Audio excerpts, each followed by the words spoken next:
సాయిరామ్,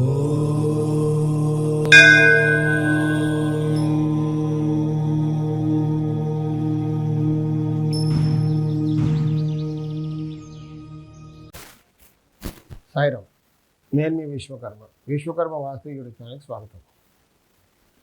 ఒకరు కామెంట్లో ఏమని రాశారంటే, గురువుగారు నైరుతిలో మెట్లు ఉన్నాయి మా ఇంటికి,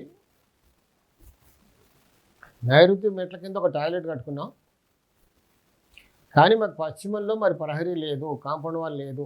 అంటే ఆ ఇంటికి దక్షిణంలో రోడ్డు ఉన్నట్టు దక్షిణ కాంపౌండ్ వాల్ ఉంది, దక్షిణ గోడ కానుకొని నైరుతిలో మెట్లు వేస్తున్నారు. దక్షిణ నైరుతిలో తూర్పులో కాంపౌండ్ వాల్ ఉందా రాయలేదు, ఉత్తరంలో కాంపౌండ్ వాల్ ఉందా కూడా రాయలేదు, కానీ పశ్చిమంలో కాంపౌండ్ వాల్ లేదు. డెఫినెట్గా దాని ఇంపాక్ట్ ఉంటుంది. ఎంత సంపాదించినా మిగలదు. మగవాళ్ళకి ఎప్పుడు ఆరోగ్య సమస్యలతో బాధపడుతూనే ఉంటారు. ఏదైనా పని చేస్తే చాలా నాళ్ళు పడుతుంది, సునాయాసంగా సాధిస్తామని లేదు. ఎంతో కష్టపడాలి. ప్రతి చిన్న విషయానికి కూడా, చిన్న పనికి కూడా ఎంతో శ్రమించాలి. అంత బాగా శ్రమించినా 100% ఎఫర్ట్స్ పెట్టినా మిగిలింది 1% రిజల్ట్. సో పశ్చిమంలో కాంపౌండ్ వాళ్ళు తప్పనిసరిగా కట్టుకోవాలి. నైరుతిలో మెట్ల కింద ఉన్న టాయిలెట్ కూడా తీసేయాలి. కొన్నిసార్లు కొంతమంది ఏం చేస్తుంటారంటే నైరుతి ల్యాండింగ్ కింద టాయిలెట్ కట్టుకుంటారు. ఫస్ట్ కట్టుకోకూడదు, సరే కట్టుకున్నారు. ల్యాండింగ్ హైట్ ఎంత ఉంటుంది? 6.5 మినిమం లెవెల్. కానీ కొన్ని సందర్భాల్లో ఫ్లోరింగ్ చేసిన తర్వాత అది 5 feet అయిపోతుంది. కానీ టాయిలెట్లోకి వెళ్ళి కూర్చోవాలి, మనిషి నిలబడాలంటే మినిమం 6 feet అయినా ఉండాలి కదా. ఇప్పుడు ల్యాండింగ్ లేపలేం, పైకి ఆల్రెడీ మెట్లు వేసేసాం. సో కిందికి భూమిని కొంచెం దించుతారు, ఒక 1 feet దింపేస్తారు, 6 feet అవుతుంది.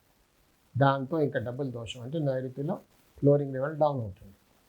దానివల్ల ఇబ్బంది లేదు. పైగా దానికి తోడుగా పశ్చిమంలో కాంపౌండ్ వాల్ లేదు. సో మగవాళ్ళకి చాలా ఇబ్బంది పడుతుంది. ఆ మధ్య నేను ఒక వీడియో చేశానంటే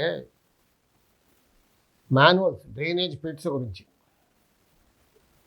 అంటే నైరుతిలో ఇలా పిట్ రాకూడదు, డ్రైనేజ్ది పిట్ వస్తే కొంచెం ఇబ్బంది పెడుతుంది, నైరుతిలో గొయ్యి అవుతుంది. అంటే 1 feet పిట్ కూడా రాకూడదు అన్నాను. కానీ ఎవరో కామెంట్ పెట్టారు ఏంటంటే, గురుగారు మీరు భయపెట్టిస్తున్నారు, 1 feet ఉంటే ఏం కాదని చాలామంది చెప్తున్నారు, మీరేమో 1 feet కూడా ఉండకూడదని భయపెట్టిస్తున్నారు, ఇదేంటండి అని. కరెక్టే, నేను భయపెట్టించట్లేదండి, యథార్థం చెప్పాను.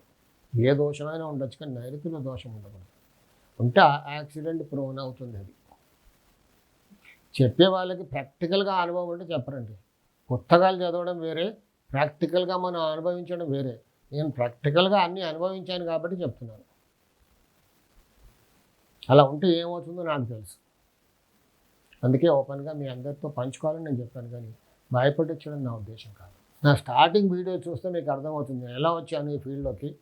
వాస్తు చెప్పడం నేను ఎలా మొదలుపెట్టాను, నా ఎక్స్పీరియన్స్ ఏంటి, నేను ఎందుకు వచ్చాను దీంట్లో.